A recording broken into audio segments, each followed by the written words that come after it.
And it looks like we have our favorite Uwu-tastic substitute commentator on commentary with us today too.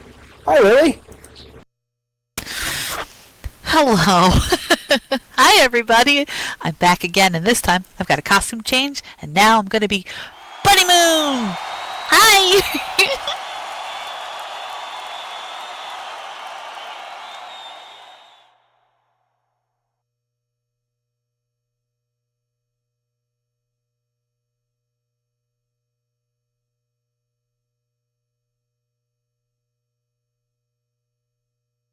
So I can imagine you're probably pretty excited to be back here on microphone and getting all riled and worked up. And it looks like somebody even left us some snack packs today.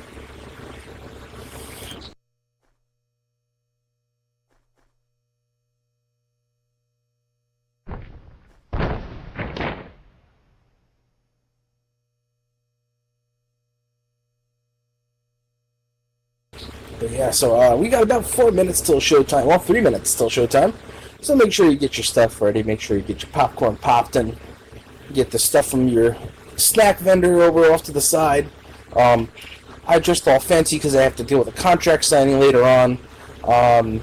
So, gotta look spiffy for it.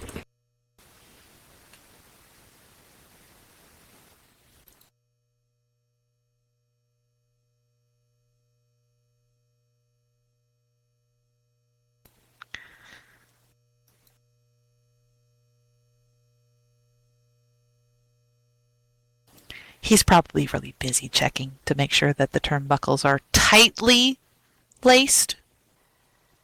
Right, Hiroshi? Definitely doing his due diligence there. Mm-hmm.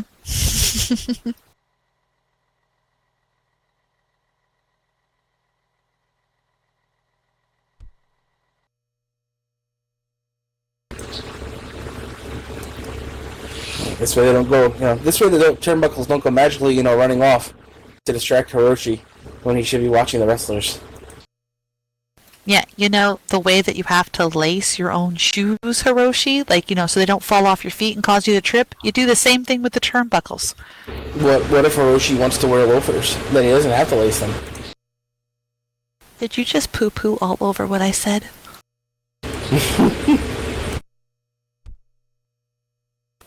I'm just being practical.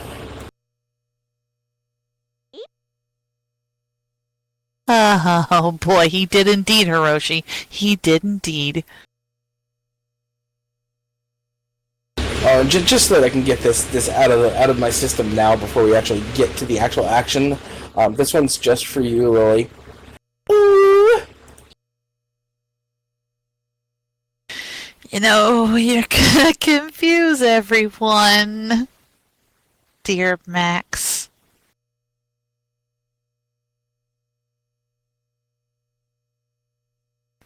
Anyway, we're close to the violence, aren't we? Yeah, it's almost here. Huh, so exciting.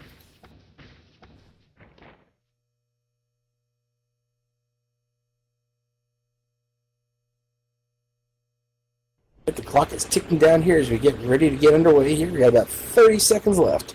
So get yourselves in here, get those friends in here, get yourselves ready, make sure you set your environments and all that other fun stuff, because it's just about that time. Yeah, there wasn't any spoons. Well, I guess I'm going to be a mess in a minute here. Oh, chocolate. I'm just going to go whole ham on the snack packs, huh? What? It's for the little ones. It really is.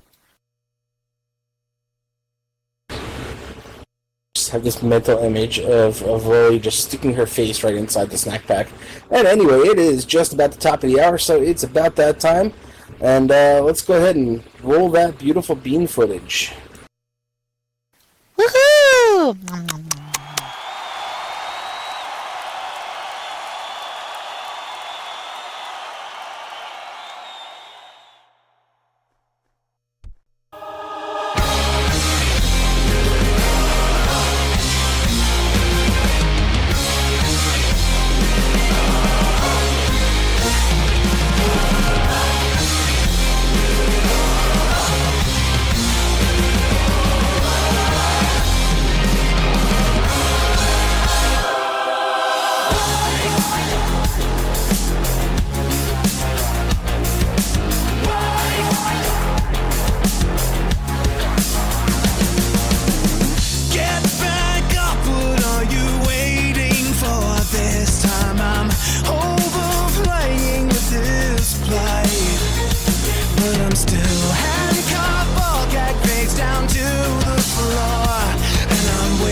Alright, hello everybody and welcome to Elite Angel Wrestling. This is of course Mr. Mayhem, the man with the microphone, Maximus Blanks, and to my right is... That would be Bunny Moon, aka Liliana.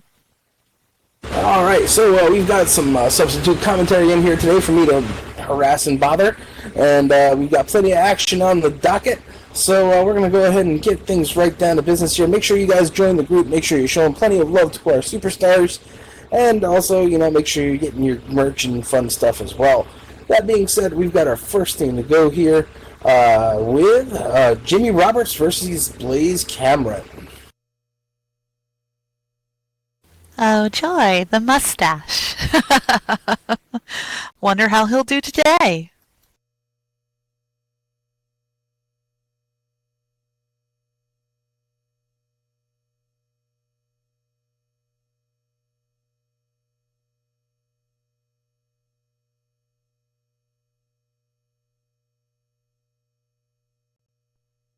Look at you now, you are enormous. Nothing is bigger than your ego. Simply the best and fucking gorgeous. Nothing is bigger than your ego. Entering first at a height of 6'5", weighing in at 240 pounds, from Newport, Wales, the victorious Jimmy Roberts. There is something about you. You believe you're a child of love from golden gods. Come on. What up, losers? It's Jimmy time. Yeah, I know you all love me. More than you can devour, and forget the responsibility that comes along. Hey, hey, hey. Evolution's Vandor. As much as we love that. That reminds me, I wonder how much of his weight's actually the mustache. Probably at least a solid 10 pounds. On your face? Oh, goodness. The creases he's going to have when he's older. You know he probably waxes that thing. Wax? Yeah, people wax their mustaches. Does that mean it's crispy? It might be. Maybe that's how Katsumi was able to yank it off.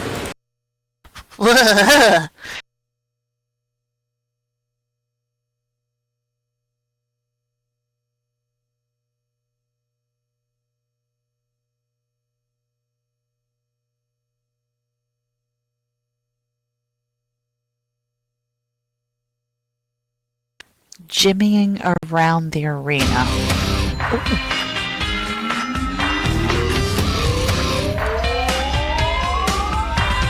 This ain't a song for the broken-hearted. And his opponent entering at a height of 5'10", weighing in at 180 pounds, from Miami Beach, Florida, Blaise the Heat Cameron.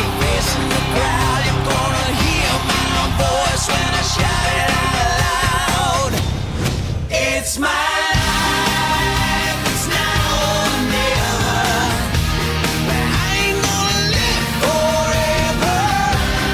I just wanna live alive.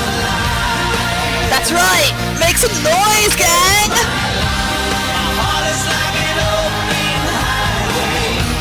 Like Frankie said, I did it my way. I just wanna live alive. It's my life.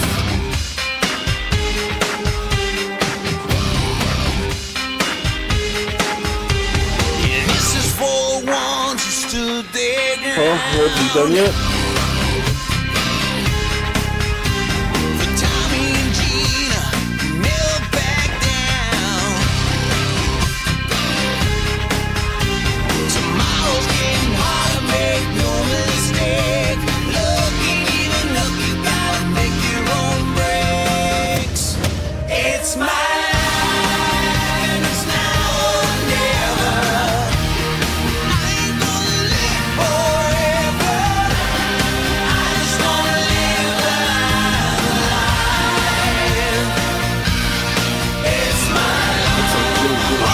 like you're squaring up against another one-time veteran of EAW. Frankenstein, I did it my way. 10 fucking minutes later.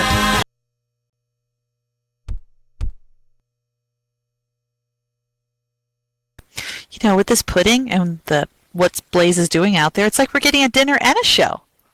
Right? Hey, at least Jimmy doesn't eat pudding, he only eats cake. At least that I'm aware of. What's wrong with cake? I don't know, that's Jimmy, he's the one who eats it. Did you say eat or yeet? Yeet. Well, that's just rude, Jimmy. Every single time there's been a cake on this table, Jimmy has tossed it. He must have some sort of childhood trauma that we're just not aware of when it comes to cake. Maybe a bad birthday?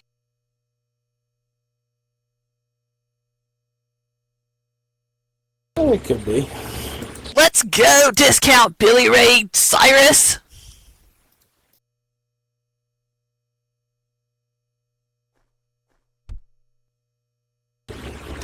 Discount Billy Cyrus, really, kid? Alright, looks like Hiroshi's asking if the names are ready. Let's do it! Bring it.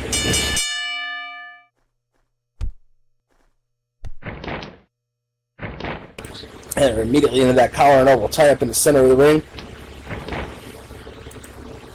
I would say that the fur is really starting to fly right now, but as one in the audience commented, there really isn't any fur in this match. Yeah, no, this is not a very furry match. Or, you know, there's plenty of hair, though, especially on Jimmy's face. There are some animals that have hair, right?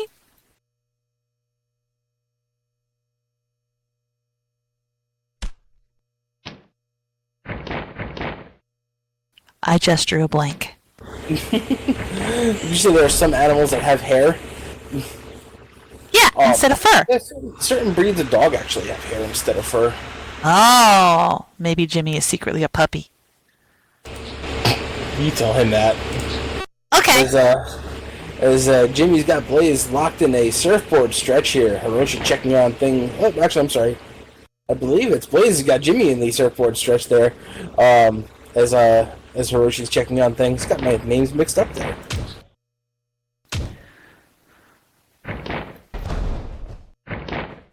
You just call Jimmy's mustache just face fur. Blaise keeps right on top of Jimmy here and has him in a chin lock.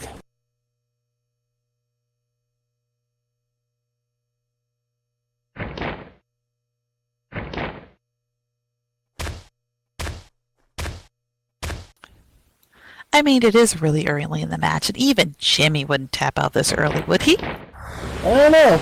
As Blaise hits Jimmy with a couple of knee punches there, and gets him into a front look to guillotine and lifts him up and over. As Jimmy is down on the mat here, Blaise in the corner sizing him up, and in comes Blaise. Oh, with a very solid splash on the Jimmy Roberts in the opposite corner. Oof. Well, I remember my last comments that commentating anyway. He does like being on the mat. Very true, and Blaise, being the veteran that he is definitely not letting up on Jimmy here too. Because right after he landed that splash, he was up there delivering some punches to Jimmy Roberts. Of course, keeping within reason, and then whipping him down onto the mat. Go for that pinfall. 1, 2. Oh nope, just the 1 count there. You tried. Good job. Good job.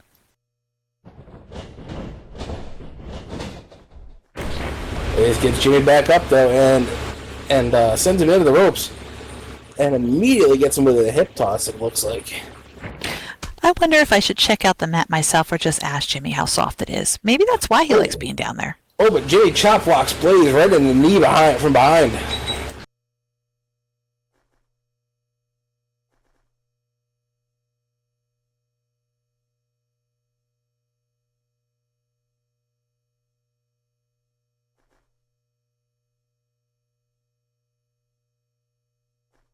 Dummy.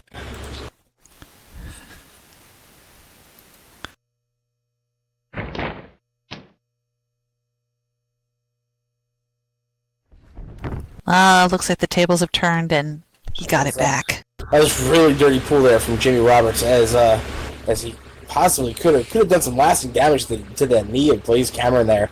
Really kind of favoring that knee and really kind of uncalled for early in the match, especially giving both wrestlers ability. So really kind of just not good on part of Jimmy Roberts as he kind of presses that advantage now. But, what else have we come to expect from Jimmy at this point other than dirty pull? Quick mustache growth? That too, actually, as he goes for the pinfall. 1, 2, and Blaise still manages to kick out despite that real underhanded approach from Jimmy Roberts. And you have to hope that Blaise can work through whatever pain he's dealing with at this point, as that chop block really did appear to wrench that knee. It's almost they were doing like a, what do they call that, a tit for tat? Is that what it's called? I'm not sure, actually, but I do appreciate the fact that we got a chance for Lily to use the word tit on microphone. Max!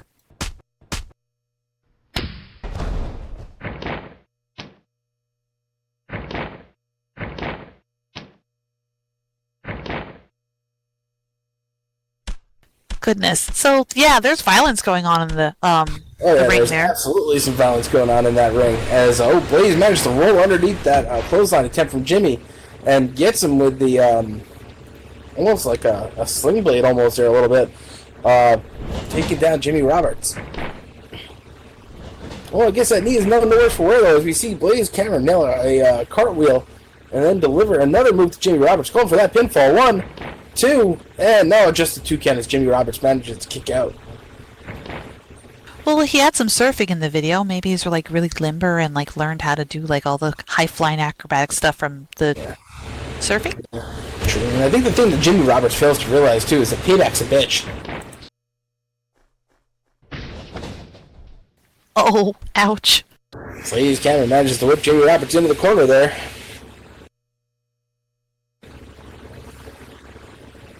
And Jimmy trying to call for timeout. I don't think there are any timeouts in wrestling, though, so I think, I don't know if really Hiroshi trying to stop Blaise here is really called for. What? Oh, and a ground and pound from Jimmy Roberts onto Blaise while he is distracted by Hiroshi stopping him. I gotta say, I think Hiroshi might be a little bit to blame here on this one. Hiroshi. I mean, I'm short, and even I could see what was going to happen. You better behave up yes.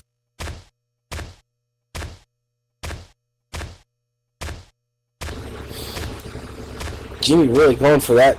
Well, I mean, it shouldn't be any surprise, but Jimmy going for that underhanded work there. Working that 4 count, too, as he continues to just punch Blaise to the maximum amount before he could get disqualified.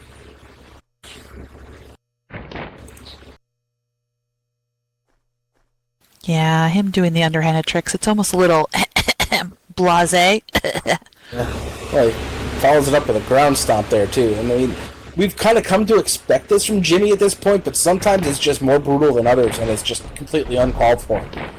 Oh, and the reverse neck breaker there from Blaise manages to counter that suplex and turn it around with that. Great ring awareness and presence from Blaise Cameron there to kind of recover from that onslaught from Jimmy Roberts as he gets him with the solar flare. 1, 2. Oh, Jimmy just kicked out again. I'm wondering if all the matches that Jimmy was not victorious in actually might have helped him in some of his new underhanded techniques.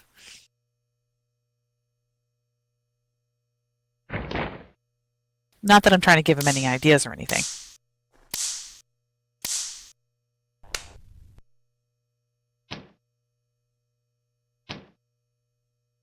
Because I wouldn't.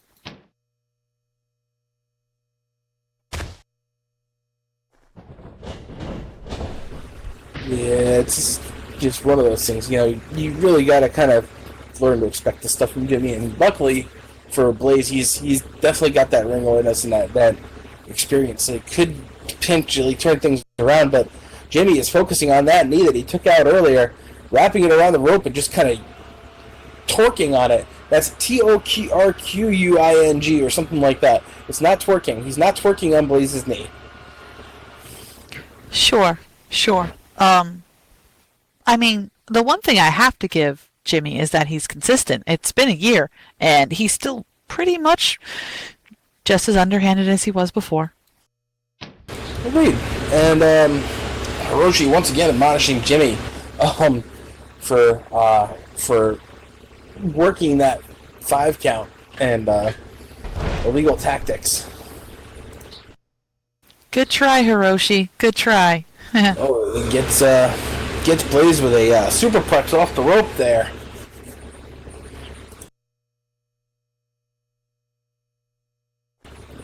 Jimmy, I guess he would be a little bit like the puppy. I'm half waiting for Hiroshi to smack him with a newspaper or something. Oh, Jimmy goes for that pin. 1, 2, no, just the 1 count. It's nice when the audience thinks the same thing. You know, yeah, puppy. Come on, bark for us.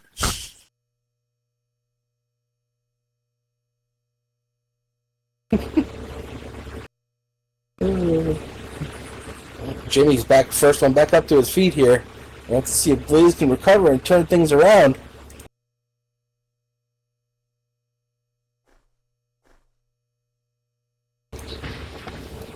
Either that or a squirt bottle. I don't know which would be more effective with Jimmy Roberts.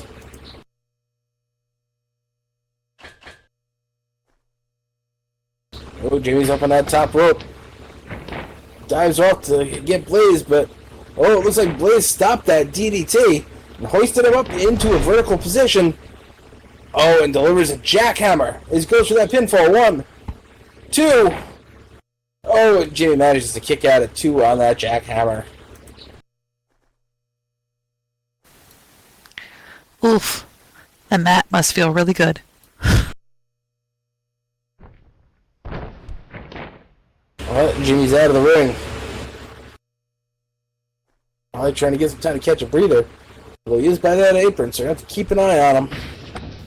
Well, he could have been over here to say hello or to bark or find something he shouldn't. Oh, Jimmy gets Blaise with a face breaker on the apron and the rope, actually, when Blaise comes over to kind of fetch Jimmy, no pun intended, with all this puppy talk so far. Honestly, I should have tempted him with a treat from the table here if I wouldn't have gotten in trouble for it. No, you shouldn't have. He would have heated it. What is his thing against snacks? He's an asshole, Goodness, Max. to quote Marty McFly.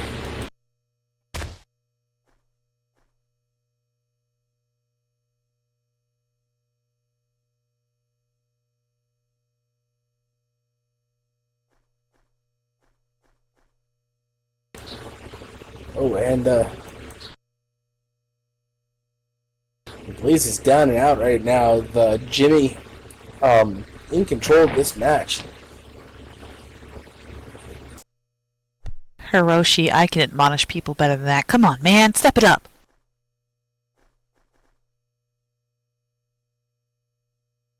It's like he's trying to drag Blaise into position for something. And apparently that's something. Is some elbow drops to that already wounded knee. Blaise shouting in pain as Jimmy goes for that pinfall. 1, 2, and a kick out from Blaise.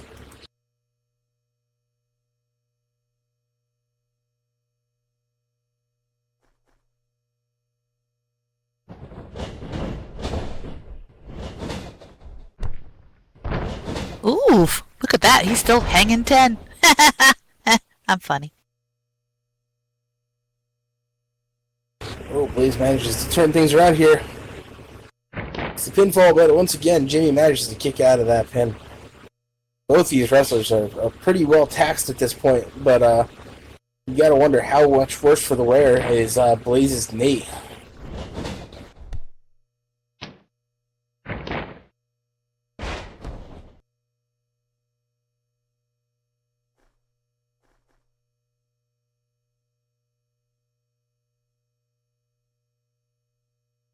Oh man, he hit it again.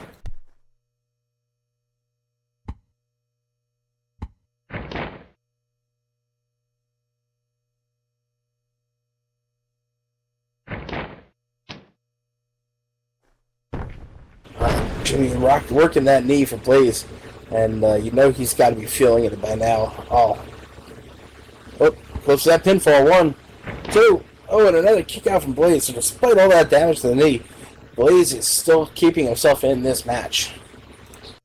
He's really good about fighting through the pain. I am very proud of him.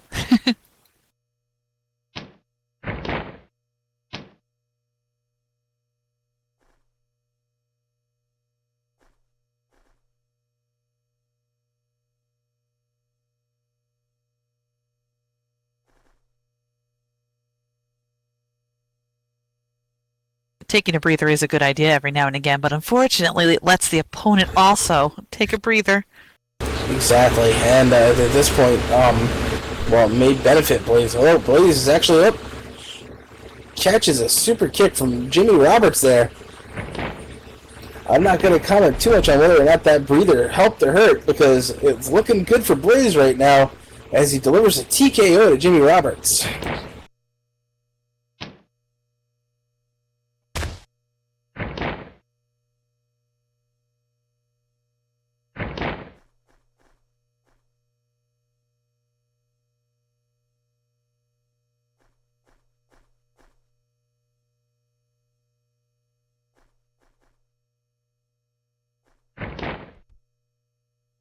Unfortunately, Jimmy is back up and manages to deliver a snap DDT to Blaise.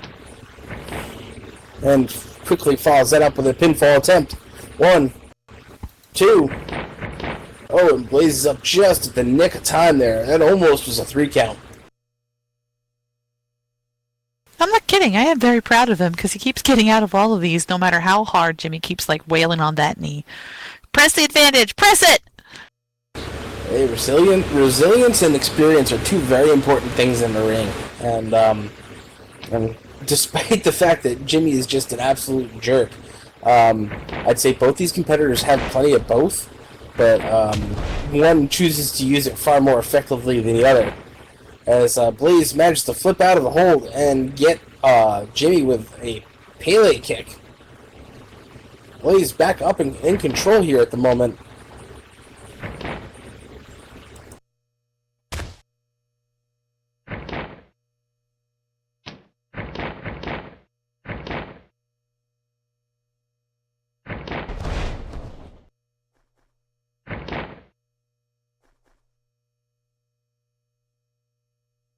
Now that definitely was an interesting spinning move. Oh, Blaise goes to that pinfall, and he gets it with the Firestorm. 1, 2, and 3. Good job, Blaise. Good job. Good job, both the contestants. Great fighters. You know, yay, everybody. Yay.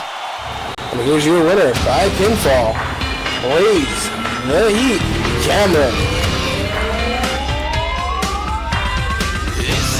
Maybe he really should have barked. It could have thrown him off balance or something like that, but you know what? He really shouldn't take any advice from me. What do I know? Definitely a heartfelt victory there for Blaise after all that work Jimmy put in on his knee. Hopefully Blaise gets back to the back and manages to gives a good time icing that bad boy, because that's got to hurt right now. It's my life, it's now or never. I ain't gonna live forever. I just wanna live my life. It's my life. My heart is like an open highway. Like Frankie said, I did it my way. I just wanna live my life.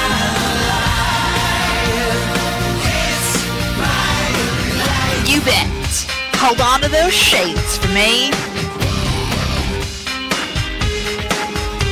Yeah, this is for the ones who stood their ground. It looks like he just made someone a complete day and or year by handing those over. Yeah, that man, that was quite the match to get us started here and whet our appetites. And we got plenty more to come here, because up next we've got Nagendra squaring off against Akane Asaki. That's going to be great. Great match. And Hiroshi, maybe one day. We'll see how I do. Oh yeah, I could totally see Lily trying to be all stern-voiced with, the wrestlers and stuff. Don't be bad. Don't be bad. You'd be like watching Fluttershy from My Little Pony trying to be assertive. Does that ever work out? I'm not going to get into it, but, I suppose it does sometimes.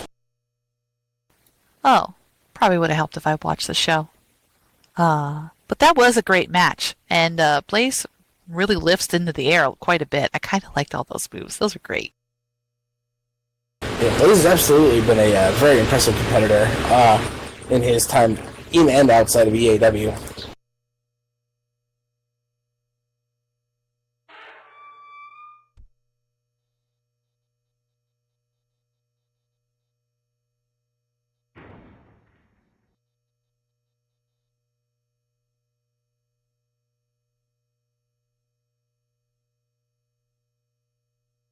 So how many times was Jimmy actually victorious? Does anybody actually know?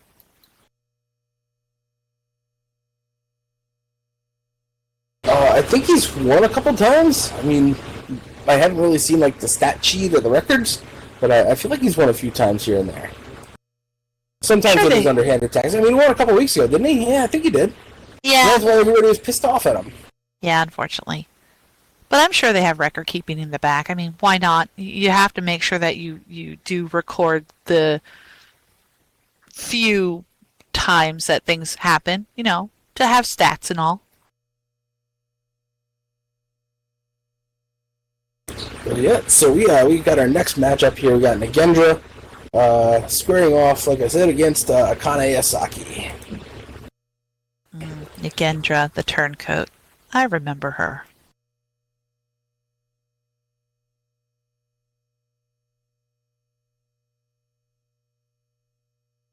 Yes, I remember her.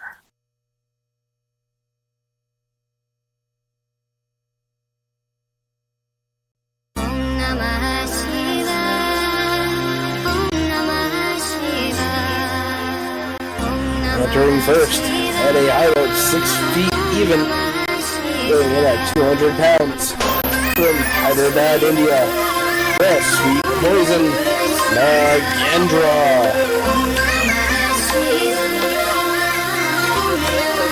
Her music does slap, though.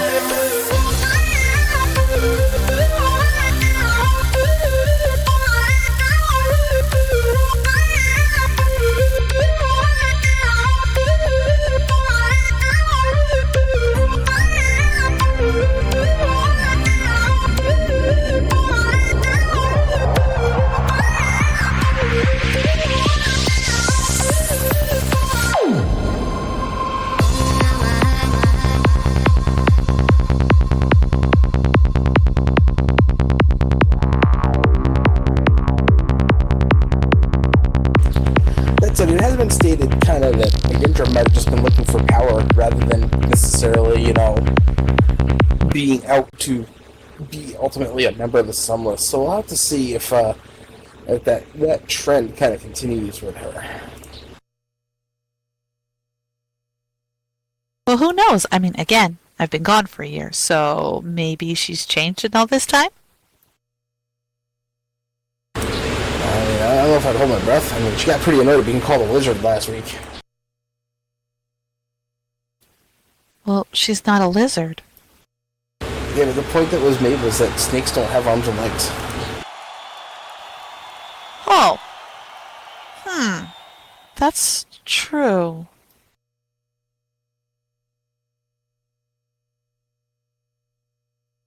Hold on a second. I'm going to take out my phone here.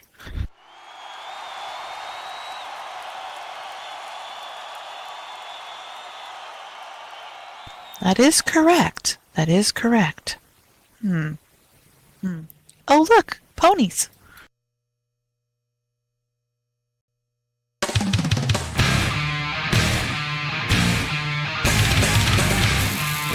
And her opponent entering at a height of 5 foot 8 inches, weighing in at 140 pounds, from Akihabara, Japan, the Cybermare, Akane Asaki.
Alright, looks like we got both our wrestlers in the ring now, and wait on Hiroshi to get in there to get down to business.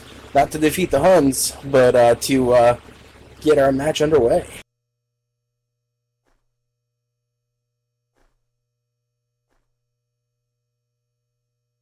Doing his customary check for weapons thing, where sometimes it gets overlooked, but you know.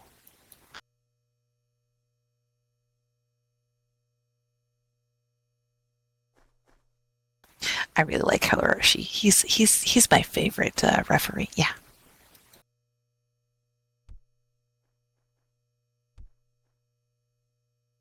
I mean, except for that time that he had all those tentacles. I mean, so Hiroshi was doing okay with the tentacles at first. Things kind of got a little bit of a bad turn there eventually. You were still away for that when that happened. Yeah, I missed out on that. I heard. Hi, Hiroshi.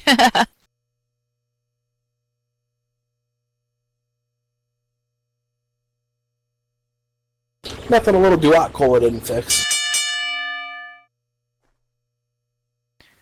Duat what?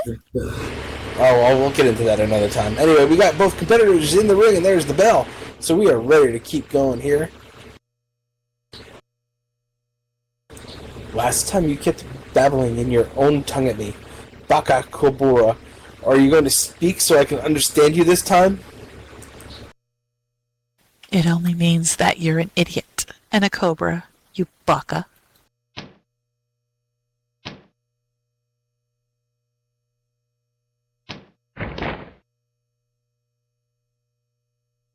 And as it's been a day of things that you didn't think you would hear. Doing okay with tentacles. I got to hear Lily call somebody a baka. And yeah, all sorts of stuff. That wasn't me. Oh, that's right. No, that was Akane, right? But as it looks like, Nagendra gets Akane down into a chinlock here, and they are right at it. And I don't think either of these two are overly thrilled with each other at the moment. I'd never call anybody that. It's rude.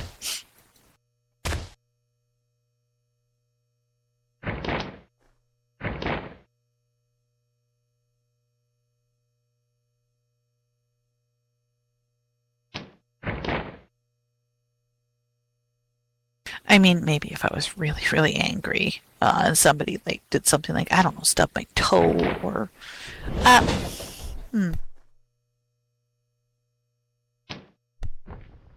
Ooh, hip toss from Akane there to Nagendra.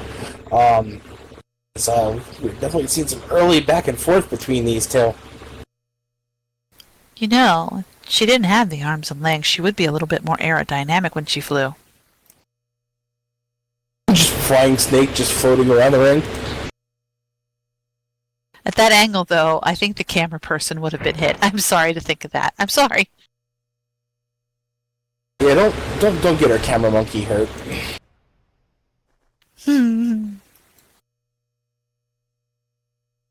Akane's starting to gain some momentum here and in control as she delivers an elbow drop to Nagendra. Oh, Nagendra works her way back up to her feet. Looks like she's got Akane in a side headlock here. Oh, and a hip toss. You know, for a snake that has an impressive number of limbs that they shouldn't, they actually know how to use them very well.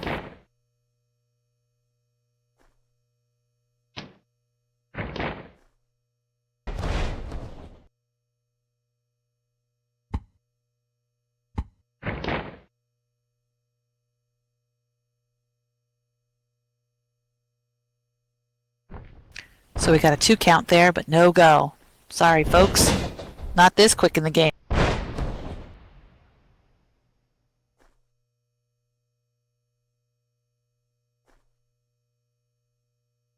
There is something about that naughty word, though, that has something to do with horses, if I recall the history of it.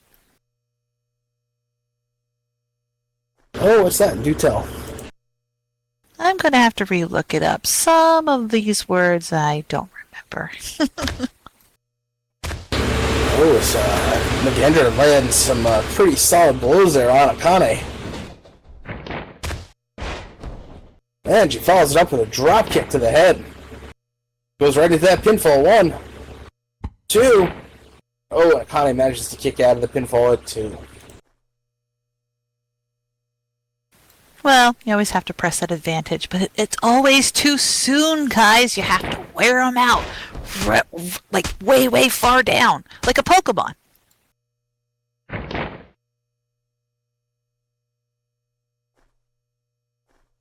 Ekans and Ponyta.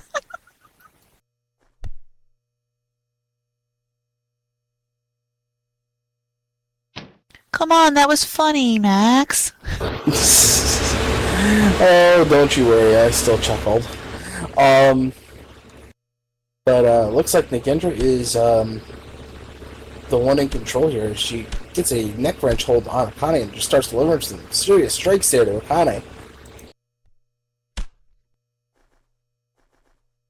Oh, it looks like Akane's trying to fight their way out of that neck wrench, though. It's back up to her feet. Or hooves in this case. Oh, and it's her turn to land a flurry of blows on Akane, on Nagendra. Followed by a toe kick, or a hoof kick. You know what? I think by the end of the match we'll get that right, because I'm having troubles. Oh, I won't get it right. Oh, and then she follows that up with a DDT. I mean, so far so good. Nagendra seems to be fighting fairly. Maybe the assessment was a little sideways?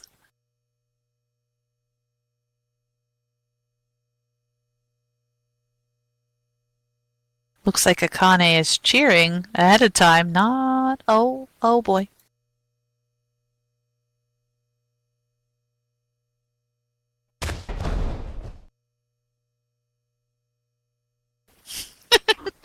A little sidewinder. I like that.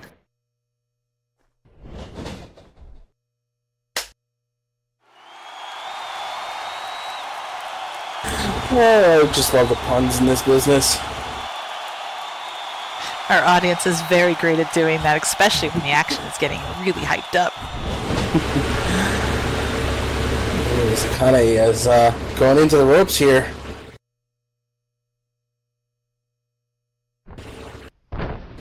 Oh, and a senton onto Nagendra. Oh, looks to have landed very securely. Falls out with a pinfall attempt. 1, 2, and just the 2 count there is Nagendra managed to kick out. A little harder, a little more. You got it.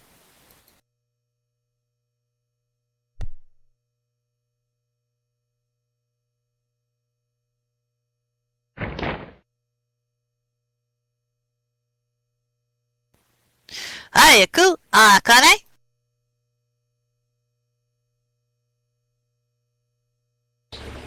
Akane delivers a ground stomp there to Nagendra. and doesn't appear to be letting up. It's very, like I've always said, it's smart tactics. Don't let up on your opponent. Don't give them a chance to breathe. They don't. They wouldn't do it to you, so don't do it for them. Sometimes they get a little big in their britches and start dancing, and they do. So, yeah, sometimes. You know, so once in a while they pull a Jimmy Roberts and just start yapping at the crowd. That's because he's easily teased.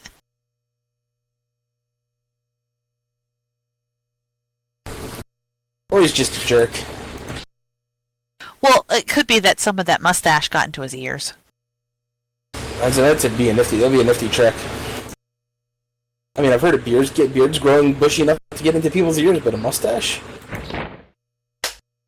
Well, especially if he waxes. Oh, that was hard. Another stomp there from Akane. Oh, wastes no time in getting Nagendra back up to her feet, however.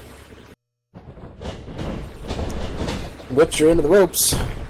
Oh, and a sidewalk slam lands very solidly on the mat.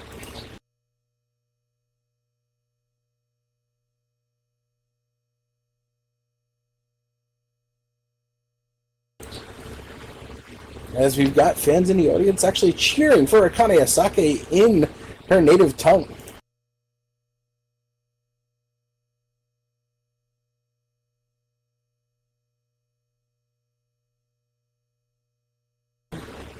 Akane telling, Watch where you're climbing there, bah, idiot.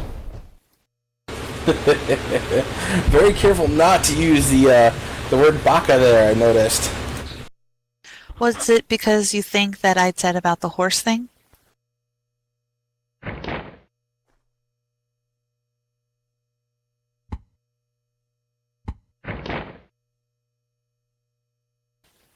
You know, before the next time. The count there is that as somebody manages to go for a small package.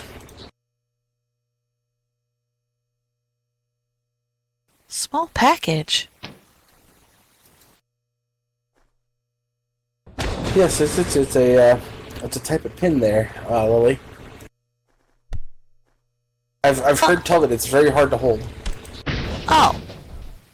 I was confused. They both look female. I could be wrong. Yeah, I don't think it's that kind of small package, Lily. Ah! Everybody, check out the violence! Oh, Lily. Sweet, innocent Lily. As Nagendra comes in to the corner to try to get the upper hand on Akane, and Akane just isn't happy and just shoves Nagendra back away from her. She did fly through the air like she had no arms and legs, so maybe the theory's right. Oh, Akane's got her up and delivers the Aki roll.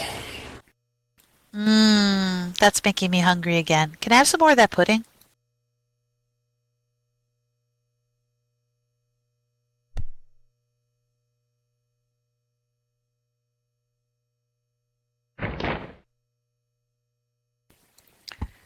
An attempt at a pin. 1, 2.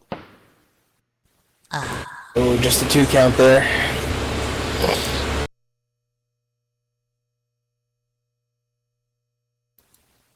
Gambate!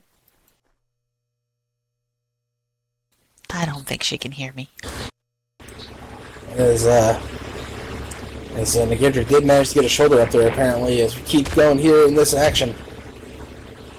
Oh, some Nelos there over her. Looks like she's trying to get some Nelos, but Nagendra fights free. Oh, as we're trading, and now we are trading blows back and forth between their two competitors in the center of the ring.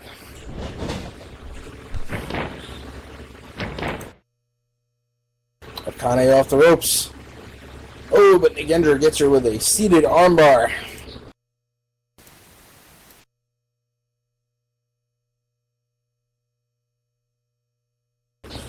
Hiroshi on top of things there as Nagendra has this move locked in, trying to get Akane to tap. No! I refuse!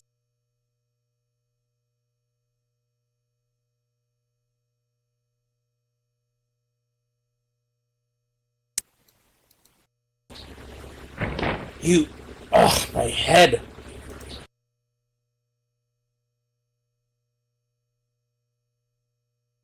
Not 100% sure what she thought was going to happen there, but yeah.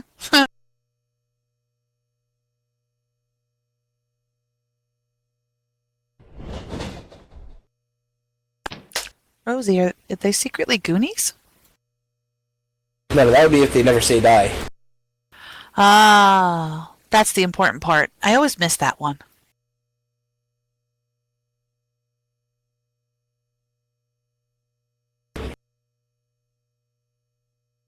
So Akane delivers a stiff back kick and then follows that up with a brain hack to Akane, to Nagendra. This could be the momentum that Akane needed to get this victory. She goes for that pinfall. 1, 2, 3, and there it is. That brain hack did just what Akane needed it to, as here's your winner, Akane Asaki.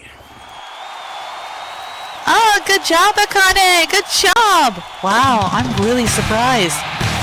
Goodness.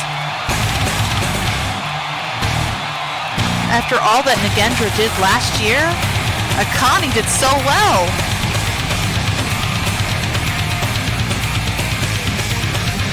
Sugoi! Sugoi!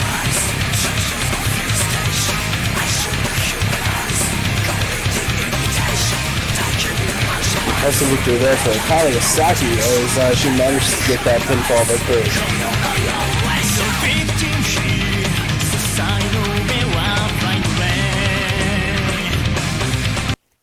I mean, I'm bopping in my chair. You? Come on.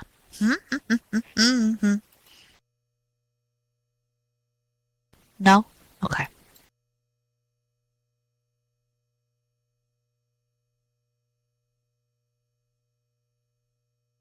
Come on, Max, wiggle those arms. My arms are kind of hard to wiggle in the tuxedo. Wiggle your fingers? Jazz hands. Come on, you can do it. Oh yeah, totally jazz handing it for you right now. Arigato!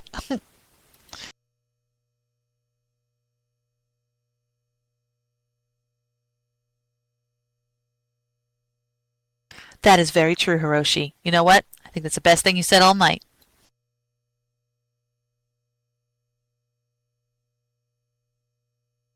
+1 in Hiroshi's court.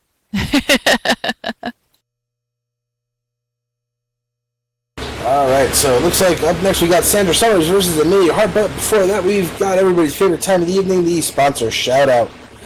And some big changes are underway in the Amelia-Hat region, but one thing stays consistent, and that's the support of our amazing land host.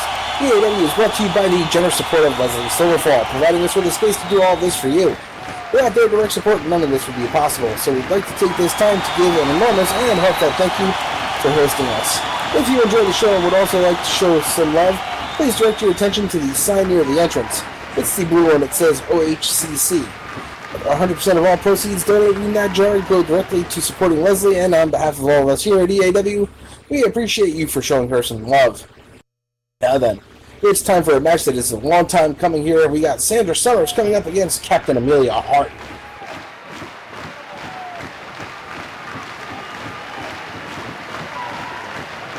I really do need to learn all the new wrestlers. They are amazing and should be recognized. I wonder if they have a book of them out back. I should go look.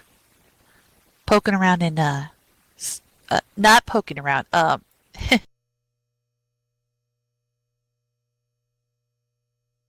asking politely if I can see the roster list and who they are. Yeah.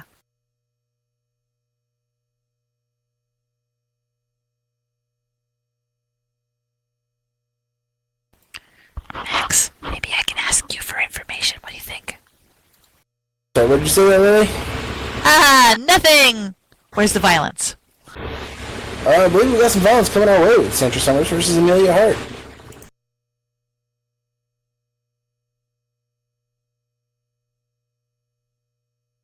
Well, I'm glad, because that's the most important thing here. Looks like things will be getting underway here with that shortly. So what did you think of that match there, Lily? Heard you getting a little excited and speaking a little bit in the native tongue of Akane Asaki there. It was actually quite wonderful to be able to, and possibly be heard and understood. I mean, I think horses have really good hearing. And, I mean, Nagendra really didn't do anything wrong, so are you sure she's still a bad guy? I don't know, actually. I mean, I think she just wants to win and she wants some power. But that remains to be seen as we start kind of just, So, we've got our next bout here, and it's going to be, like I said, Captain Amelia Harte versus Nagendra. I mean, not versus Nagendra versus Captain Amelia Harte versus Sandra Summers.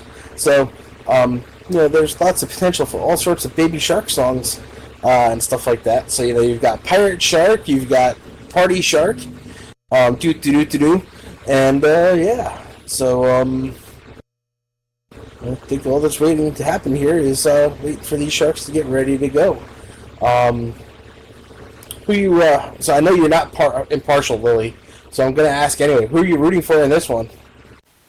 What do you mean I'm not impartial? I mean, one time I got that Baby Shark song stuck in my head for like 3 days straight. I hope they don't play that again. I can help with that. Yeah, I'm sure you could. I mean, sharks are known as the puppies of the ocean, and especially when it comes to lemon sharks. Is she a lemon shark? I mean, I don't know what kind of shark either of these two are, to be honest. They're both shark. This is a shark off? Yes, these are both sharks. One is all about fish solidarity, and the other one just is a pirate who doesn't want to be nice to anybody. What's fish solidarity? That is apparently Sandra's whole viewpoint. She is like, fish are friends, not food, kind of that kind of vibe, I guess. But fish are food. Uh-oh. This is going to be confusing. Trust me, you will definitely be able to tell one shark from the other. Well, no, that's not the confusing part. The fact of the matter is that I really like fish. I mean, I probably shouldn't say that while they're out here. No, probably not. It's really good there's no sushi on the table today. It's all pudding. Thank goodness we won't be in trouble. Alright, it looks like we are ready for our first competitor to enter the arena here. Blowholes? What?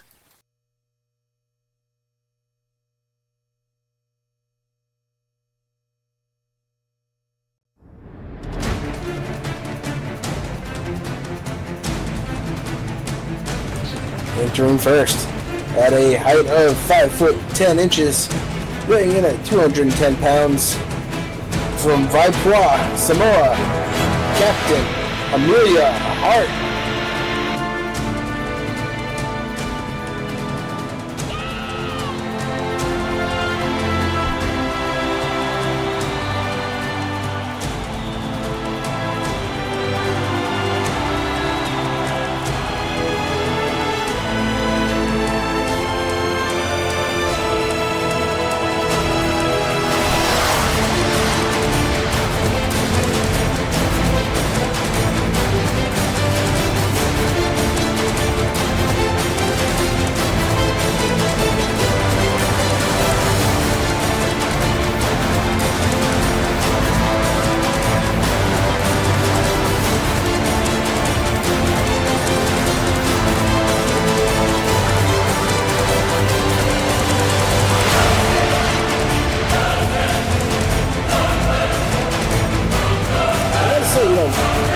Whether you like her tactics or not, but honestly, Captain Amelia's got a pretty heavy theme song.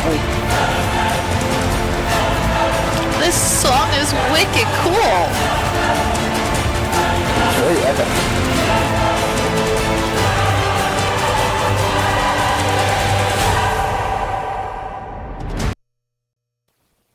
That is movie quality right there. I think my first day coming back, where I just was watching, I saw her wrestle. She's cool. I mean, she's a bad guy, but she's cool.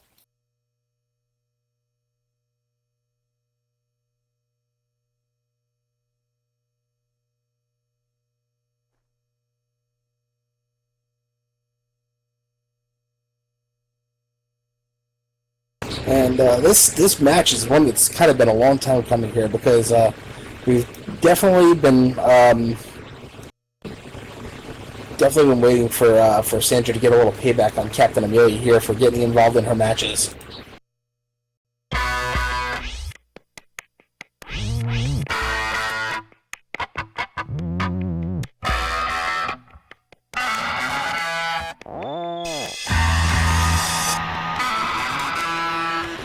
And her opponent, entering at a height of 6 feet even, going in at 180 pounds, from the beaches of the Atlantic, she is sexy Sandra Summers. Oh my. Speaking of banger theme songs, by the way.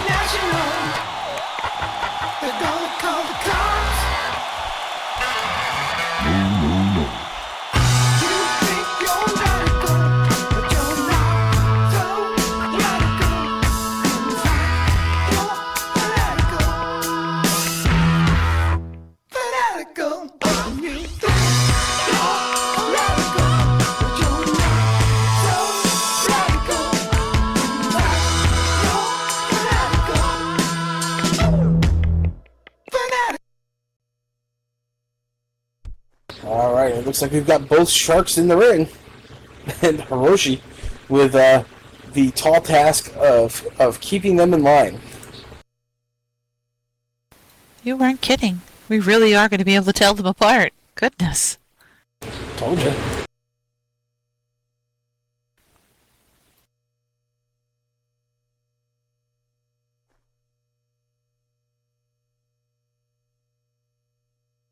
Really is like night and day. Very, very polar opposites in attitude and in outlook and how they conduct themselves in the ring, for sure.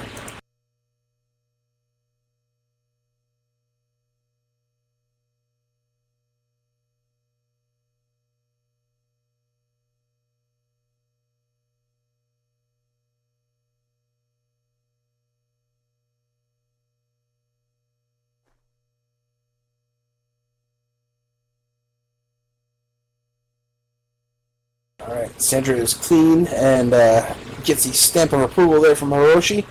And looks like he's also giving the approval to Amelia, so we are ready to get underway here, checking on both competitors. I can see what type of bite you have, or if you're nothing but a fish. But sharks are fish. Yeah.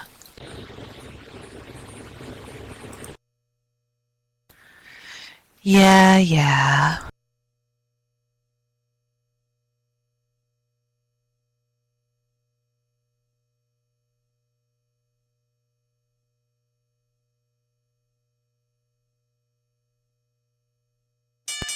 It looks like Sandra doesn't really care. And there's the bell. Oh, this has just been brewing for quite a while, so this will be very interesting to see how this turns out.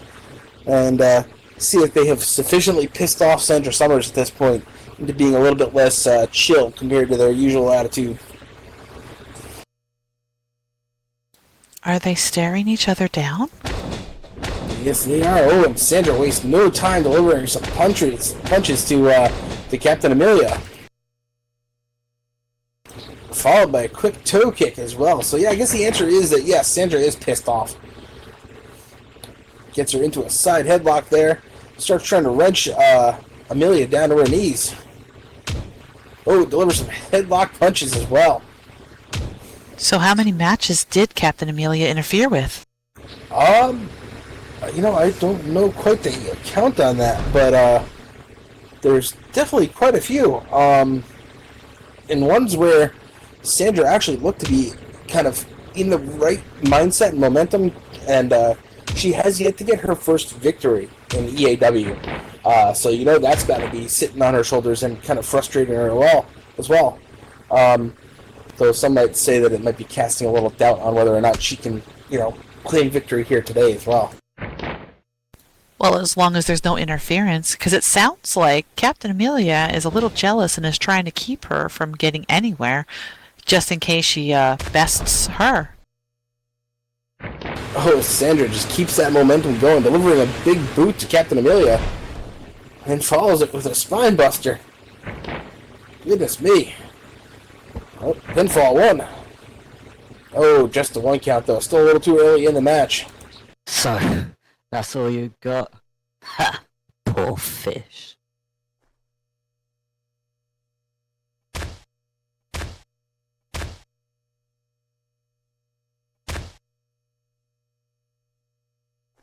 Looks like they're also having a lot of fun goading her. Yeah, I think she's trying to get, Sandra in her own head and kind of get her more riled up than she needs to be.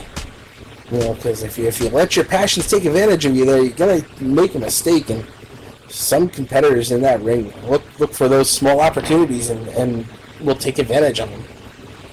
Sandra can't let her get up under her scales. They're scales, right? I think so. I mean, sharks kind of look almost like they got skin instead of scales anyway, but I'm sure they must have some sort of scales. They're fish. Oh yeah, that's right, because, to be able to grate some wasabi, you need a good, scaler. You're on your sushi kick again. Shh, Max, they can hear us! Oh, as Amelia delivers a float over DDT to Sandra, and looks like momentum has shifted here a little bit. I mean, do you know how many teeth they have? They could just get more! And more! Yes, I've heard the song Mac the Knife before. I know the shark has many teeth, Lily. Oh, I like that song.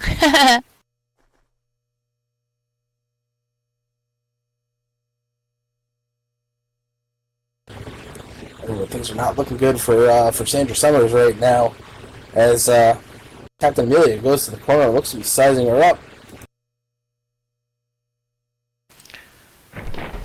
I think I've made a decision, but I don't think it's biased at all. I mean, like a little bit, because she's wearing cute colors and all. But I think I'm going to root for Sandra. Oh, and there's a Meteora from Captain Amelia there, taking down Sandra Summers once again. I will say though that I don't know how many matches exactly Amelia has harassed Sandra for, but it has been more than a month at this point that she has been tormenting Sandra specifically. One match is far too many to be sitting there harassing anyone. She should have just, been brave and challenged her to a battle and had been done with it. Amelia's got that figure 4 locked in there on Sandra Summers in the center of the ring. Sandra's trying to get to those ropes. And, Sandra, despite her chill personality, she took it as long as she could until finally deciding to challenge Amelia to this confrontation, which I think might have been what Amelia was going for in the first place. She's trying to draw out a much more feral side out of Sandra Summers, and Sandra is trying to try real hard to stay true to herself. Trying to force her out of her peace-loving nature? That's not right at all. She should let her be herself. I mean, how would she like it if someone did that with her? Mm-hmm. True enough, and at some point you got to kind of stand up to your bullies. She's not doing so well right now. Things are not looking good for Sandra Summers right now, but that does not mean that we should count her out. Despite everything, despite the fact that she has not won a match yet, she is very resilient, and she has shown some real flashes of brilliance. So you kind of gotta, you almost want to pull for her, despite my commentary about needing to be impartial, blah blah blah. But Sandra Summers is a likable competitor, and you want to see them do well. Well, I bet if someone would stop interfering in her matches, she would prove herself. But, of course, Right. there are people that don't want others to win. As Hiroshi admonishes Captain Amelia there for the throat choking to Sandra Summers. Oh, as she comes in with a splash there, unfortunately, on Sandra in that opposite corner. And then follows it up with some corner head smashes as well. And as we always say, those turnbuckles do not do much to give you some padding from the hard, unforgiving metal underneath. They do a lot less if someone hadn't checked to make sure the laces were tight. Well, I mean, no, then they wouldn't be there if he didn't check the laces. Mm-hmm. It would be amazing to see if Sandra had a personality like Lena, that once she was like, pummeled to a submission, that she finally rose up, anger, and bam, bam, bam, bam, bam. I mean, Amelia is working that knee there as Hiroshi gets to the 3 count and then throws Sandra to the center of the ring. And you kind of got to hope that maybe at some point Sandra does have a breaking point here where she's going to take out some of these frustrations on Amelia. Because it's been very frustrating as fans for people to see her picking on somebody who the fans very much like to get behind. Well, like I say, cheaters never prosper, and bad guys rarely win. I mean, no, to be fair, again, Nefertiti was definitely a cheater, and she prospered pretty well for about a year. Yes, but eventually she even was taken down by the Mighty Dragon. Oh, it's a pinfall there. 1, 2, and Sandra managed to kick out and stay in this match.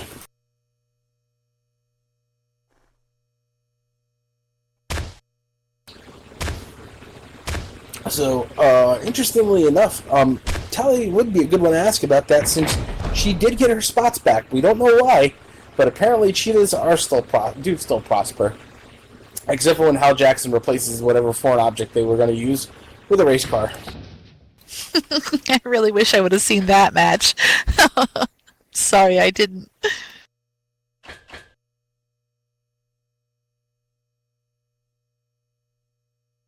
Look, she gave me a coffee.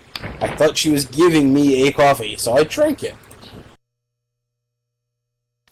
Why would you drink it? Sometimes she puts that in her mouth. You don't know if she's going to put it back in the cup. And this is when it was still untouched. She came out with a whole tray of coffees, and that was back when I was just starting out on commentary, and so I drank it. Oh, Max. As Sandra has managed to get back in control here and delivers a underhook backbreaker to Captain Amelia. Very impressive turnaround there from Sandra Summers. As you kind of got to be hoping that she's going to be turning things around here. It was only a matter of time. There was only so much that Captain Amelia could do before she was like, you know what? I'm done with this.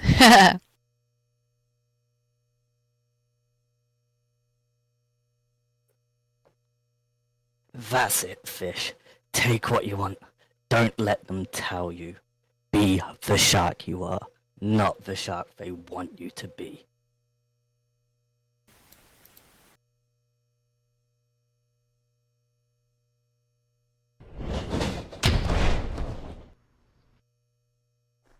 Oh, discus lariat there from Sandra Summers takes Amelia down again as she goes for that pinfall.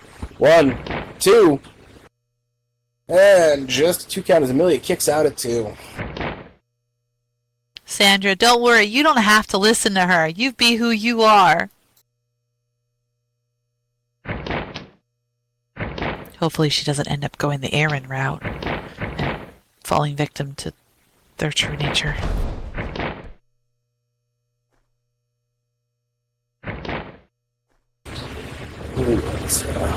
We are back up to our feet for both competitors and locked up in the center. Oh, and Amelia showing us some strength there, shoving Sandra down onto her keister.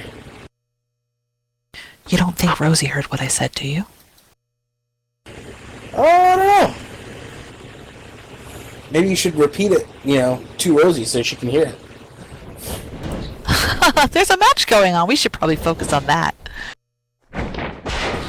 Oh, Sandra comes off those ropes and gets hit with the scoop power slam from Captain Amelia. He follows that up with some stomps to Sandra and just kind of really stomping away there. And yep, as As one member of our audience said, unfortunately it is Sandra getting rotated this time. Even if she does make Sandra angry enough to attack her back, it doesn't mean anything. It just means that she pushed her too far. Everybody who's pushed too far is going to strike back, no matter who they are. This is the second time Hiroshi has had to warn Captain Amelia about choking her competitor.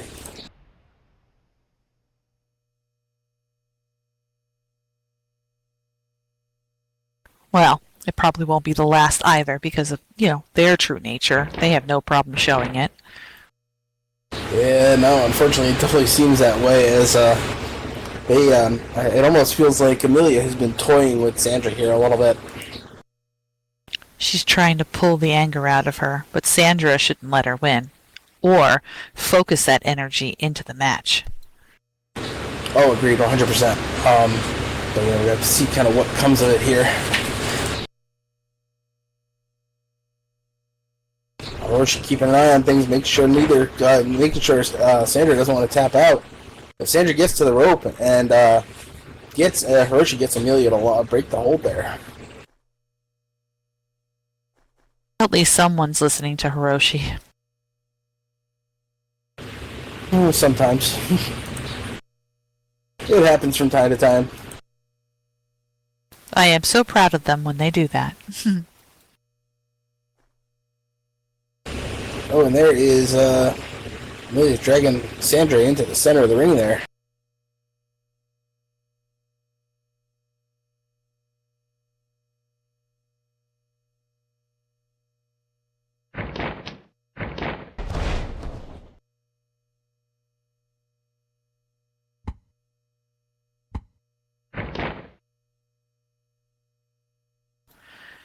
Nearly a 3 count there.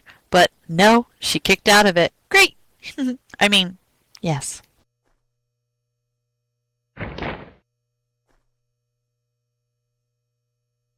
You are doing a really great job, Sandra. Don't let her put you down. Sandra is struggling to get up here. Definitely been some wear and tear on her from this match. Okay, you are a pathetic excuse of a fish, let alone a shark. What is it with people spitting on other people? This is disgusting.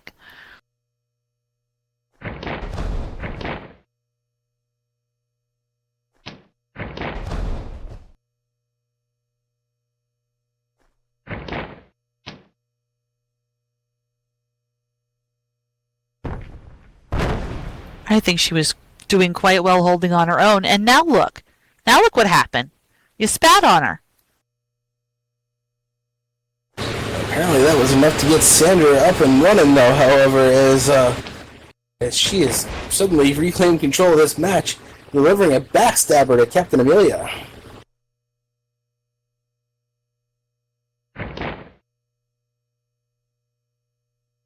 Fans in the audience definitely behind Sandra Summers here. Oh, and Sandra might be hurting her a little bit. That backstabber did not work out well for Sandra Summers.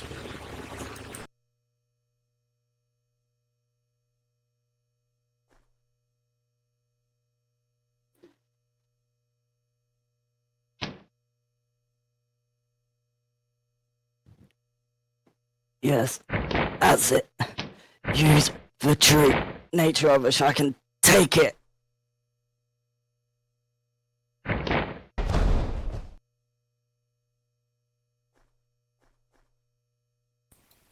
Don't worry, Sandra. You can win without falling into that nature.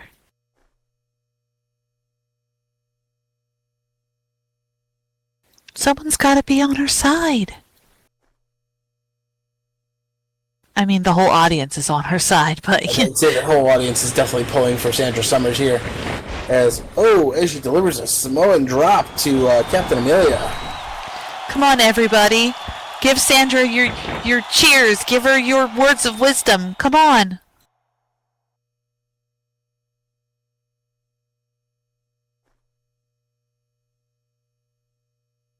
You can do it, Sandra. Gambatte! Sandra trying to kind of at least recover some strength here while waiting for Amelia to get up.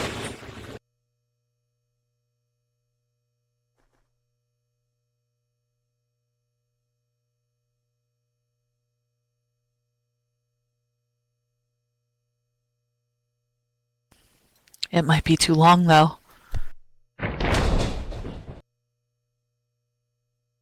It was far too long.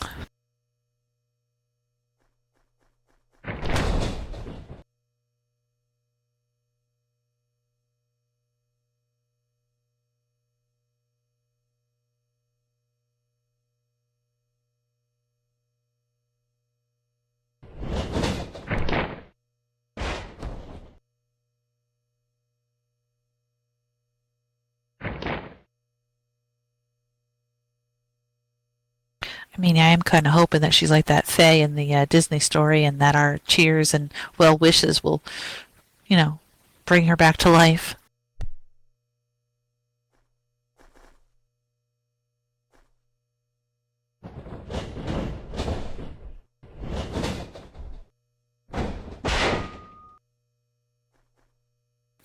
Maybe? Maybe it did.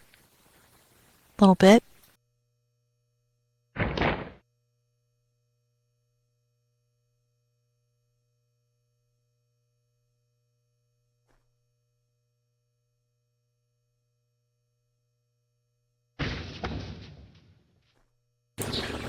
As Captain Amelia takes to the top ropes here, high risk district, and we're going to see if things are going to pay off right here. Oh no. This title splash is delivered to Sandra Summers here, and she goes directly into the pinfall. 1, 2, and Sandra still manages to kick out somehow. She still has strength. She still has a chance.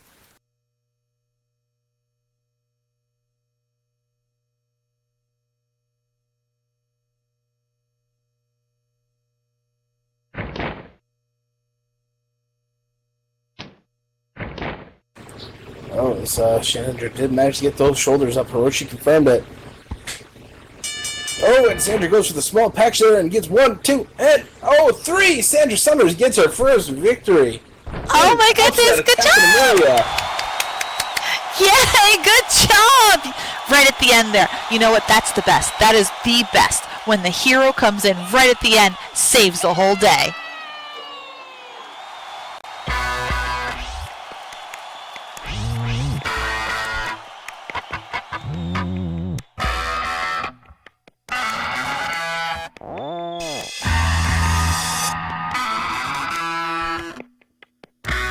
You think you're so radical.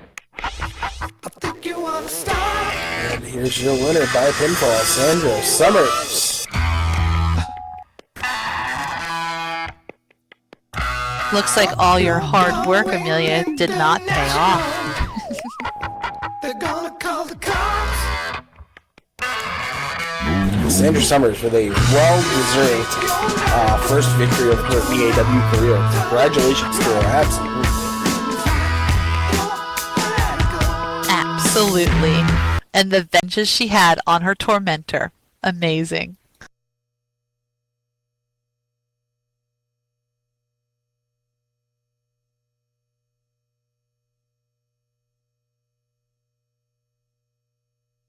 She had a lot of endurance, too. That's It's amazing. time for our contract signing, which means I got to get up off my chair here and get into the ring. So excuse me a moment. Bye. See you later.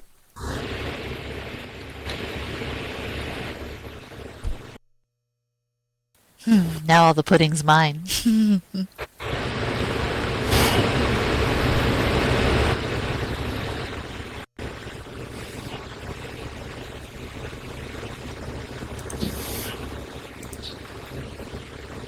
Excuse me, camera monkey, do you have a napkin?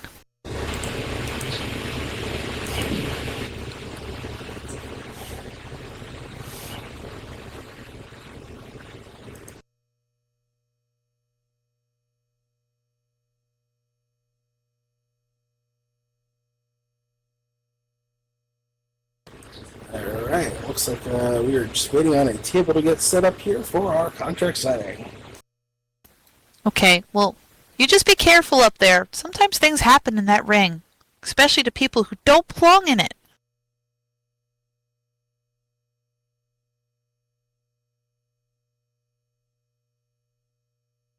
Oh, Hiroshi, you're not a camera monkey.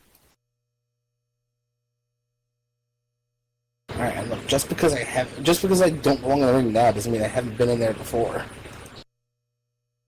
That's not what I'm saying. I'm saying that, you could get hurt. You're not a wrestler? Oh, that's a quick table.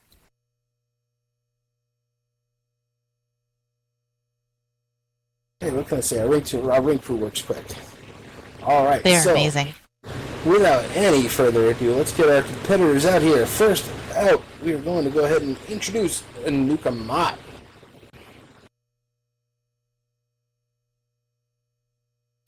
I don't think you have the ability to say that, though, Hiroshi.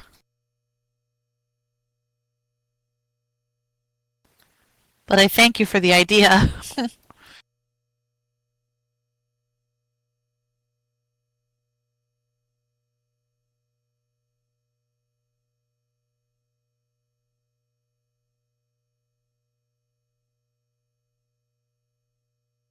Hopefully they act politely when they come out here today.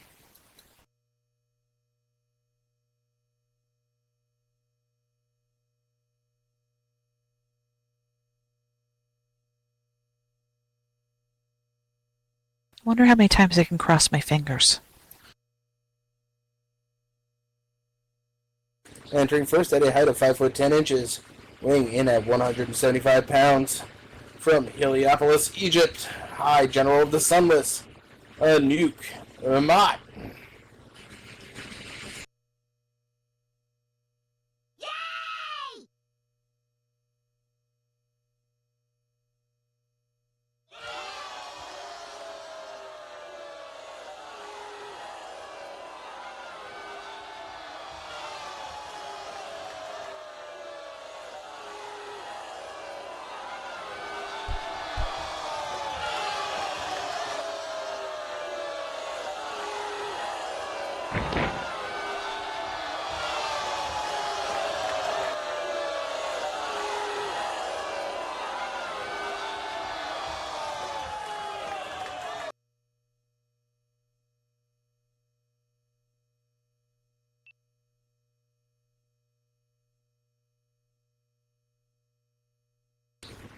Alright, and for our second entrant,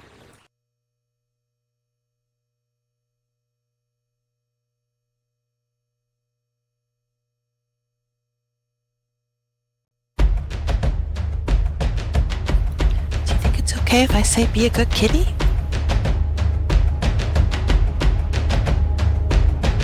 and her soon-to-be opponent, at a height of 6 foot 2 inches, weighing in at 235 pounds, from the halls of Valhalla, the Thunder Ram, Donner.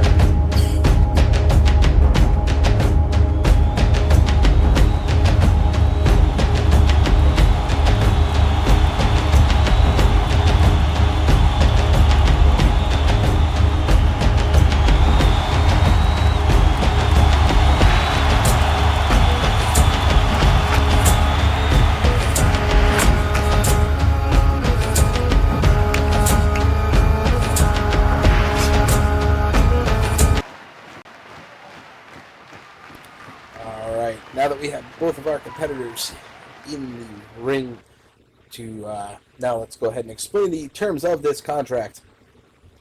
This contract is legally binding. Should either challenge or break the terms of this contract, their right to challenge for the title will be voided and the title will be awarded to the opponent. This match will take place on July 26th for the main event. The match will follow standard rules. Falls may be scored via pin, submission, or technical knockout. This is to determine the best of the best in Elite Angel Wrestling. The winner of the contest will become the new Elite Angel Wrestling World Champion. First, we are going to have Donner sign his portion of the contract.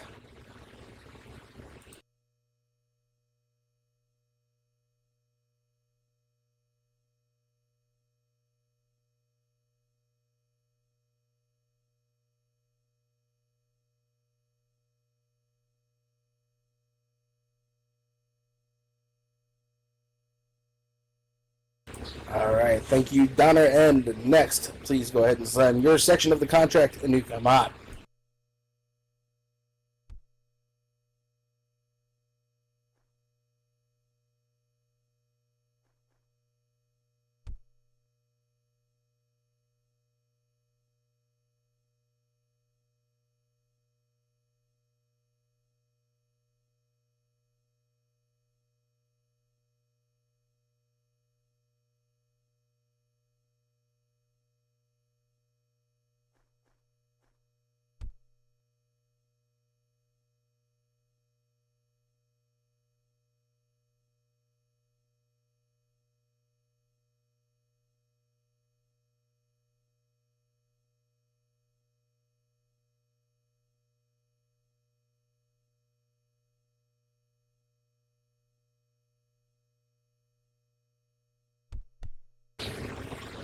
right, thank you, Anuke.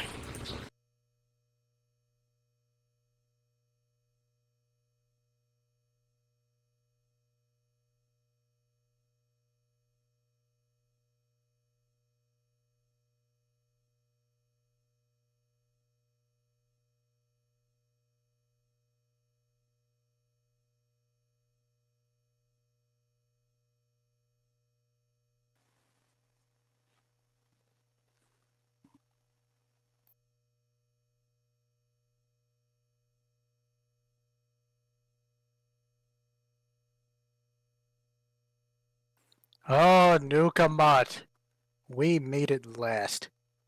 I was forbidden from interfering with your master when she was still around, but now it's just you. And what have you even become? A general with no army? A lapdog with no lap? One would think that without Nefertiri to hold your leash, you'd become fierce and driven. But after that attack on Bandita, you've only shown what a mewling little kitten you are. You couldn't even make it to the finals of this tournament on your own.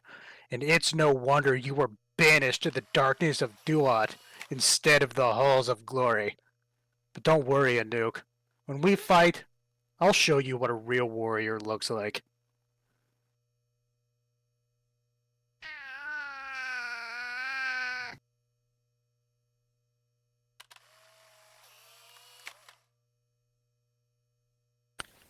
A real warrior? I have no army.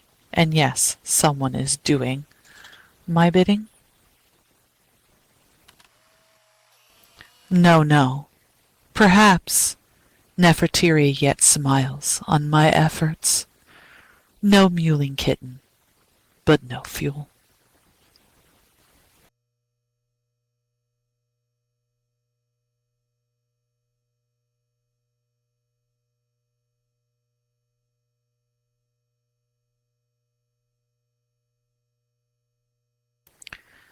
I made one promise, and that is to stop at nothing, to do everything I can for the one who kept their promises to me. And now, there is but one loud braggart in my way, one fool who thinks he understands. I'll give you ferocity.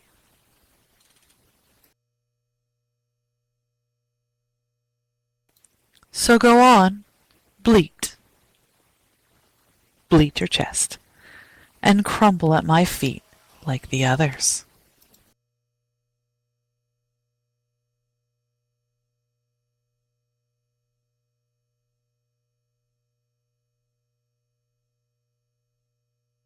Okay, and I think that is going to be it for us here at Elite Angel Wrestling.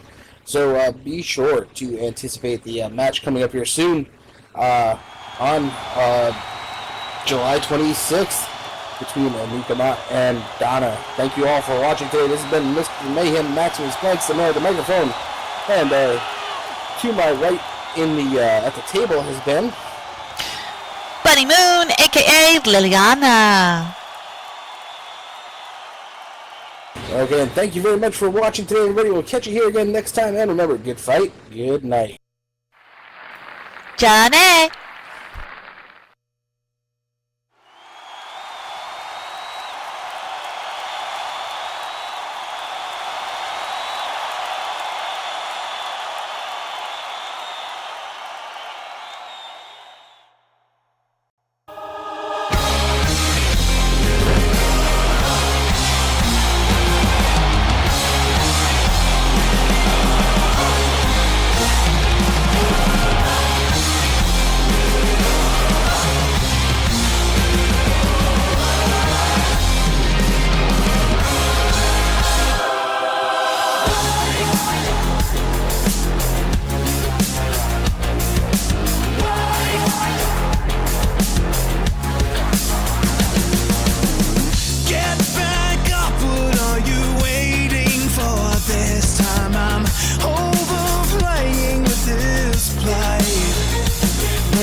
dream.